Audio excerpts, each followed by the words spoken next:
Hello. So today we're going to look at finding the resultant force when we have multiple forces acting on an object.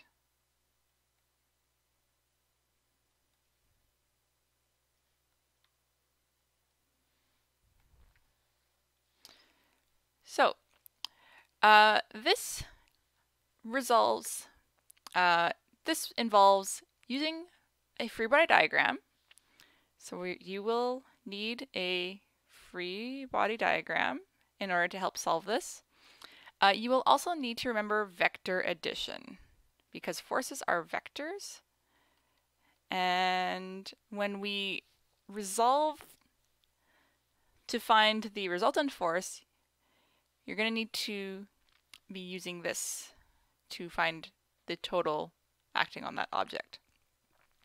So let's just go over the steps on how to do vector addition. The first step is you find your x and y components for each force. Step 2 is you add all x components together and all the y components together. Step 3 is you use Pythagoras to solve for your force resultant. Pythagoras.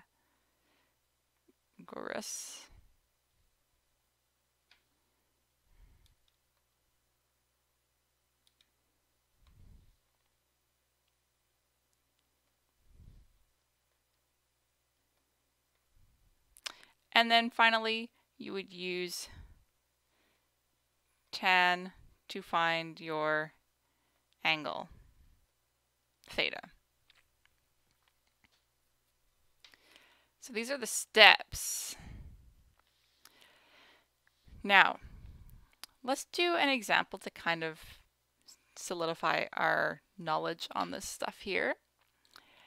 Let's say that we have a football player that is being pushed simultaneously by two opponents. So there are two forces acting on this football player.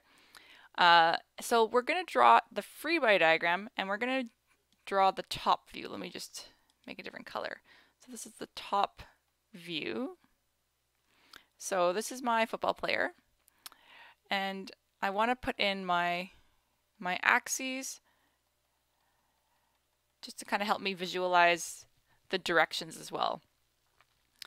So if one opponent pushed with a force of 45 newtons at 72 degrees and the other pushed with the force of 62 newtons at 300 degrees, what is the resultant force? Now the resultant force is written as FR, and we often want the angle associated with that as well. So let's draw in our forces. So since this is the top view, we don't have to worry about the force of gravity or the normal force because that would be coming out of the page right here. So we're only going to be looking at the two forces that are working on this football player from other players. So the first one is at 72 degrees. Now 72 degrees is going to be in this quadrant right here, and it's going to be angled kind of like that. And the force itself is 45 newtons. So the angle is 72 degrees. Now the second force is at an angle of 300 degrees. Now remember, 300 is going to be in this quadrant here, somewhere like that. So this is our 300 degree angle. And the force is 62 newtons. So now we want to add these two forces together and find our missing information.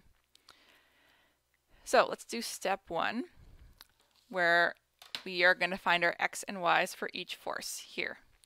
So let's do fx is equal to your, remember your fx is equal to your force times the cosine of your angle. So I'm going to do 45 times the cosine of 72. And if I put that in my calculator,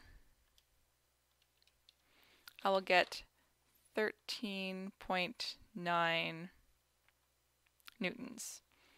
Now Fy is your force times the sine of your theta. So 45 sine of 72. Oops. That will give you 42.8 newtons. And then let's do it for the other force right here. So 62 cosine 300. Oops, that's a 6. Let's erase that and put a 3 there. 300. That will give you 31 newtons. And then 62 sine 300 will give you a negative 53.4 newtons. So this is our first step. We have our Fx and our Fy's. So now let's add up our Fx's together. So Fx is 13.9 plus 31, which will become 44.9. And then your Fy, you have 42.8 minus 53.4. That will give you negative 10.6 newtons.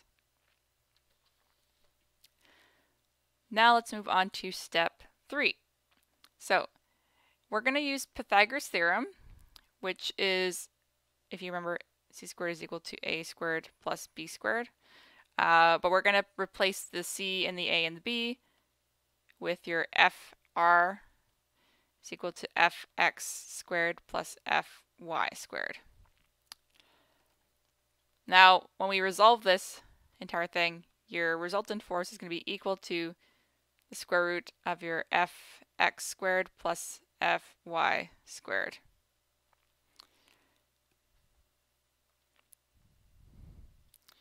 So 44.9 squared plus, and remember to keep your negative in brackets when you square it. And when we solve for this, 44.9 squared,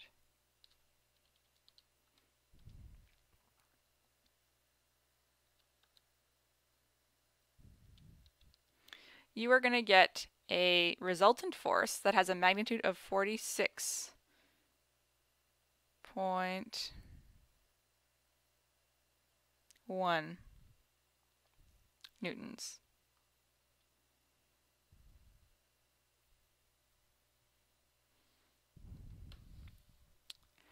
So this is our first answer. Now we need to find our angle. Let me just grab another color here. Now if we look at our fx's and fy's, let's try to draw them on this little graph here. So I know that my fx is positive, so it's going to be moving in this direction. And if my fy is negative, then it will be moving down. So my angle is going to be in this quadrant right here. So let's go back. Now, if we remember, tan is equal to your opposite, so our fy, over our fx. And then we take the negative of that. So it'll be tan to the negative 1 of fy over fx. Sorry. So when we put that in, for negative 10.6 divided by 44.9, this will give us an angle